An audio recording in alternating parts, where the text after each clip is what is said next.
Aujourd'hui on va parler d'alimentation saine et de petit budget ou comment ne pas se ruiner en faisant ses courses tout en mangeant sainement.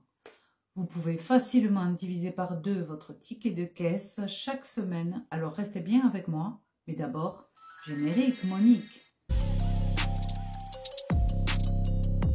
Hello les chiquitas, alors on rentre directement dans le vif du sujet avec mes 10 astuces pour économiser quand vous faites vos courses tout en mangeant sainement. Alors la première astuce, je dirais que ça serait de préparer ces menus à la semaine, à l'avance. Vous allez me dire, c'est facile pour toi, tu es diététicienne, tu sais comment faire, mais je vais vous expliquer, pas de panique. D'abord, je liste tout ce qui me reste dans le congélateur, dans les placards, le frigo, en termes de protéines, féculents, légumes. Je prends mon petit carnet de notes et je note les principaux ingrédients qui me restent. Ensuite, je repère des recettes que j'ai envie de cuisiner pour la semaine suivante. Pour ça, j'utilise l'application Moulinex parce que j'ai un Cookéo, ou j'utilise l'application Jo qui répertorie des centaines de recettes classées par thème. Vous pouvez aussi faire des recherches par ingrédients, c'est très pratique. Avec l'application Jo, vous pouvez directement sélectionner les recettes, vous connecter à votre drive préféré et du coup commander directement sur le drive les ingrédients qui vous manquent. D'ailleurs, j'ai un code promo si ça vous intéresse pour bénéficier de réduction pour la première commande. Mais si vous ne voulez pas utiliser le drive, vous pouvez aussi noter les recettes sélectionnées selon les ingrédients qui vous manquent sur votre carnet. Et moi, je note les ingrédients qui me manquent sur notre liste. Et une fois que j'ai mes recettes à la semaine, j'ai donc ma liste d'ingrédients manquants prête. Et c'est là qu'on arrive à l'astuce numéro 2, qui est de faire des drives plutôt que d'aller dans les magasins. Ça te permettra de ne pas être tenté par des produits qui ne sont pas écrits sur ta liste et donc d'acheter uniquement l'essentiel dont tu as besoin. En plus de ça, et là c'est l'astuce numéro 3, tu pourras plus facilement comparer les prix au kilo des produits dont tu as besoin. Je trouve que c'est plus facile de comparer les prix au kilo quand on fait un drive. On peut rechercher les produits dans la barre de recherche plutôt que dans le magasin, je trouve ça plus pratique. Et attention aux fausses promotions parce que souvent quand on compare les prix au kilo, finalement les produits en promotion ont un prix au kilo plus élevé que ceux qui ne sont pas en promotion. Donc à vérifier. Astuce numéro 4, si tu n'as pas de drive près de chez toi ou que tu aimes bien quand même aller au magasin faire tes courses, je te conseille de ne pas y aller le ventre vide avec la faim. Je ne sais pas si tu l'as déjà remarqué, mais si tu as faim, que tu vas faire les courses, tu vas acheter des produits que tu as envie sur le moment, mais que finalement ne te seront pas vraiment nécessaires, pire encore que tu ne consommeras peut-être pas. Donc des achats inutiles. Astuce numéro 5, aller au marché pour acheter ces produits frais et ces fruits et légumes. Si tu as la chance d'avoir un marché de produits locaux près de chez toi et que tu as la possibilité de t'y rendre régulièrement, je te conseille vraiment d'y aller parce que souvent on peut trouver des fruits et des légumes de saison, locaux et bien moins chers qu'en grande surface. Alors, quels produits acheter pour ne pas se ruiner quand on fait les courses? On arrive à l'astuce numéro 6, acheter des produits bruts et les cuisiner, même simplement, directement, plutôt que d'acheter les produits déjà prêts qui sont ultra transformés et pleins d'additifs et de conservateurs.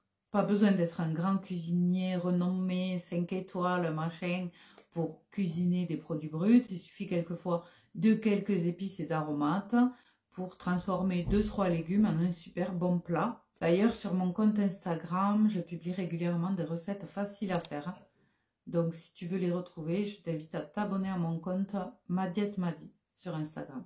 Astuce numéro 7, limiter la consommation de protéines animales.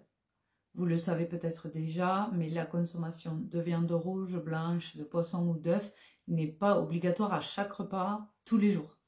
Vous pouvez remplacer les protéines animales par des protéines végétales qui vous apporteront également tous les acides aminés dont votre corps a besoin. Certes, ces protéines ne sont pas absorbées de la même façon par votre organisme, les protéines animales, mais sur un repas de temps en temps, il n'y a aucun inconvénient. Au contraire, votre porte-monnaie vous remerciera. Alors, comment procéder? Vous pouvez consommer une bonne portion de légumineuses comme des lentilles, des haricots blancs ou des haricots rouges, associés à des céréales, comme par exemple du riz, des pâtes complètes, du boulgour, du quinoa. Les acides aminés absents dans l'un de ces produits sera complété par les acides aminés présents dans l'autre produit. Donc, ils se complètent. En plus de ça, ce sont des aliments à index glycémique bas, ce qui fait que vous serez rassasié plus longtemps après votre repas. Vous n'aurez pas de fringales quelques heures après le repas. Astuce numéro 8, achetez des légumes surgelés ou en conserve pour dépanner sur quelques repas. Mais attention à ce qu'ils ne soient pas déjà cuisinés, qu'ils ne contiennent pas d'huile ou de conservateur. Privilégiez les légumes nature que vous pourrez cuisiner vous-même avec des épices, des aromates. Il faut savoir que les légumes surgelés sont directement refroidis, mis en congélation après la cueillette, ce qui fait qu'ils conservent toutes leurs vitamines et minéraux. Et encore une fois, regardez le prix au kilo et souvent, ils sont beaucoup moins chers que les légumes frais. Astuce numéro 9, cuisiner en grande quantité. De cette manière, vous aurez toujours plusieurs repas au lieu d'un seul.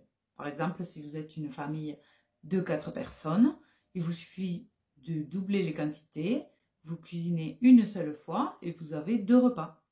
En plus de ça, ça vous coûtera moins cher d'acheter en plus grande quantité les mêmes ingrédients. Et si vous n'aimez pas manger 2 fois la même chose, l'astuce numéro 10 est faite pour vous. Vous pouvez transformer les restes en un autre plat. Par exemple, vous cuisinez un bon pot-au-feu. Si vous avez des restes de légumes et de viande, vous pouvez le transformer en hachis parmentier. Un reste de ratatouille peut devenir une tarte aux légumes, etc., etc. Donc si je récapitule, pour économiser et diviser par 2 vos tickets de caisse, préparez vos menus à la semaine. Faites des drives plutôt que d'aller en magasin. Comparez les prix au kilo des produits qu'il vous faut. Si vous allez quand même au magasin, ne pas y aller le ventre vide. Allez au marché régulièrement, achetez vos produits bruts. Limitez la consommation de protéines animales qui coûtent cher. Achetez des légumes surgelés ou en conserve. Cuisinez en grande quantité. Et pour finir, transformez vos restes de repas. Si tu penses à d'autres astuces, n'hésite pas à les partager en commentaire pour en faire profiter tout le monde. Quant à moi, je vous dis à la semaine prochaine pour une nouvelle vidéo.